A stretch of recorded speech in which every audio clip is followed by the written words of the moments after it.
मुगल वंश की नींव जो है बाबर ने डाली। बाबर मध्य एशिया फरगना का राजा था। यह अफगानिस्तान में पड़ता है। बाबर के माता व पिता दोनों अलग अलग देश के थे।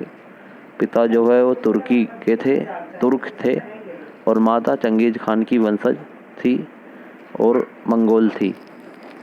बाबर भारत में क्यों आया? बाबर स्वयं अपनी राजगद्दी बचाने के चक्कर में इधर उधर भटक रहा था और निर्वासित जीवन जी रहा था। इब्राहिम लोदी जो कि दिल्ली का शासक इसका आगरा का राजा था, इसकी सेना बहुत मजबूत थी और राणा सांगा को यह डर सता रहा था कि इब्राहिम लोदी कहीं उस पर आक्रमण ना कर दे, क्योंकि दोनों में सीमा को लेकर विवाद था।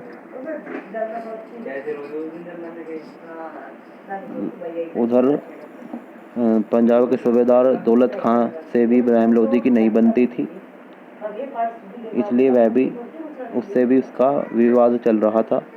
इब्राहिम लोदी का जो था यह एक घमंडी इंसान था। यह अपने सगे संबंधियों और रिश्तेदारों का सम्मान नहीं करता था और इसका चाचा जो था इससे भी इसकी नहीं बनती थी। ये चाचा से इसका विवाद चल रहा था। इब्राहिम लोदी को राणा सांगा, पंजाब के सूबेदार दौलत खां और चाचा आलम खान सत्ता से हटाना चाहते थे। इसके लिए क्योंकि बाबर जो था, बाबर के पास में अच्छे घुड़सवार और तोप चलाने की टेक्निक थी। उसकी सेना में तोपें शामिल थी और वह बहुत सी युद्ध पद्धतियों में वो था, कुशल था। अतः राणा सांगा बाबर से कहता है कि आप भारत आइए, भारत में आपके लिए शासन करने की अनेक संभावनाएं हैं। हम आपका खोया हुआ राज्य फरगना में भी वापस दिला देंगे। उधर जो है ये इब्राहिम लोदी का जो चाचा है आलम खां,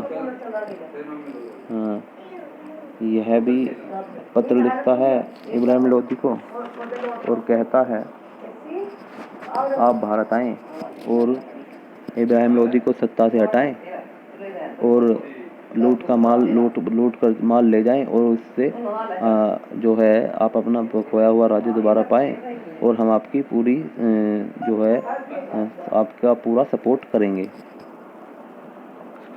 अब जो है पंजाब का सूबेदार दौलत खां भी जो है बाबर को पत्र लिखता है और कहता है कि जो आप भारत आएँ, आपका हम फुल सपोर्ट करेंगे और जो है इब्राहिम लोदी को हटाएं। अब 3 पत्र बाबर के पास में जाते हैं तो बाबर सोचता है जब भारत में इतनी संभावनाएं हैं तो मैं क्यों ना भारत ही जाऊं, भारत हो आऊं। तो शुरुआत में बाबर अपनी 10% सेना के साथ भारत आता है और अपनी 10% सेना को युद्ध में धकेलता है। उसकी 10% सेना जो है बुरी तरह हारती है। इससे उसे पता चलता है कि दुश्मन कितना प्रबल है। इसके बाद में बाबर 1526 में पानीपत का युद्ध लड़ता है। पानीपत के युद्ध में जो है बाबर तोप खाने का प्रयोग करता है। तुगलमा पद्धति, दुश्मन को घेर कर मारने की पद्धति का प्रयोग करता है। इसके अलावा बाबर जो है वह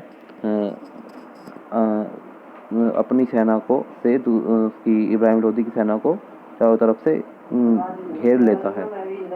अब इब्राहिम लोदी के पास में हाथियों की सेना बहुत ज़्यादा थी, तो बाबर क्या काम करता है, बाबर हाथियों पर तोप चलवा देता है। अब हाथी जो है वह इब्राहिम लोदी की सेना को ही कुचल देते हैं। इब्राहिम लोदी की सेना को ही हाथी और घोड़े कुचल देते हैं और इब्राहिम लोदी जो है इस युद्ध में बुरी तरह हार जाता है। इसके बाद में बाबर इब्राहिम लोदी की हत्या कर देता है। इब्राहिम लोदी की हत्या करने के बाद में बाबर अब जो है राणा सांगा सोचता है कि अब तू राजा बन जा, और आलम खां सोचता है कि तू राजा बन जा, और जो है पंजाब का सूबेदार दौलत खां सोचता है तू राजा बन जा। अब इस बीच में बाबर सोचता है कि क्यों ना मैं अब आगरा पर शासन करूं। अब बाबर खुद को राजा घोषित कर देता है और अब जो बाबर खुद को राजा घोषित कर देता है और बाबर इसका राजा बन जाता है। इसके बाद में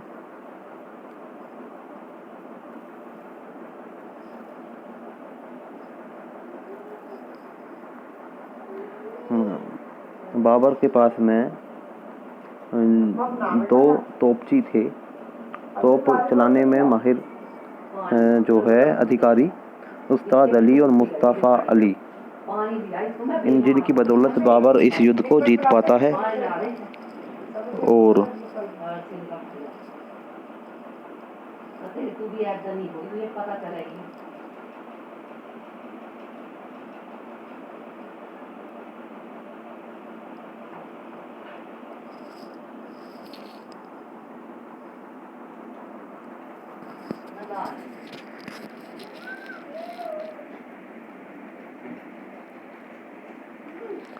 अब जो बाबर ये राणा सांगा जो है सोचता है कि जो अब बाबर जो है आगरा का राजा बन गया है, जा क्यों नहीं रहा। तो राणा सांगा सोचता है क्यों ना इस थके हुई सेना और बाबर पर आक्रमण कर दिया जाए। तो राणा सांगा इसको 1527 में बाबर पर आक्रमण कर देता है, जिसमें राणा सांगा स्वयं हार जाता है और बाबर जीत जाता है। ये बाबर का दूसरा युद्ध था। बाबर जो है तीसरा युद्ध जो है 1528 में लड़ता है। 1528 में तीसरा युद्ध बाबर लड़ता है। ये था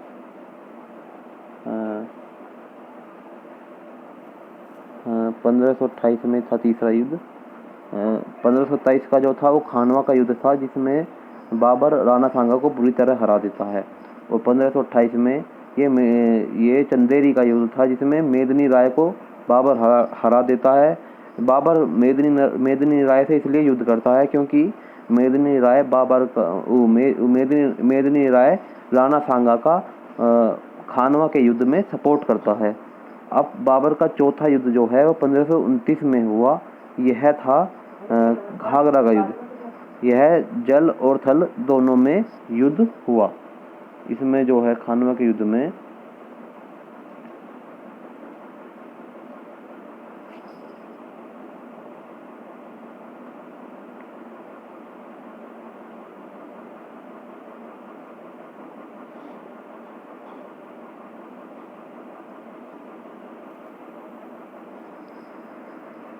बाबर ने जो है पानीपत के युद्ध में जिहाद का नारा दिया था।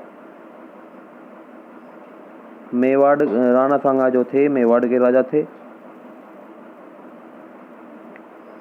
बाबर ने अपना नाम भारत का राजा बनने के लिए जहीरुद्दीन मोहम्मद बाबर रखा, पूरा नाम। बाबर ने एक उपाधि भी धारण की थी, जिसे पादशाह कहते हैं।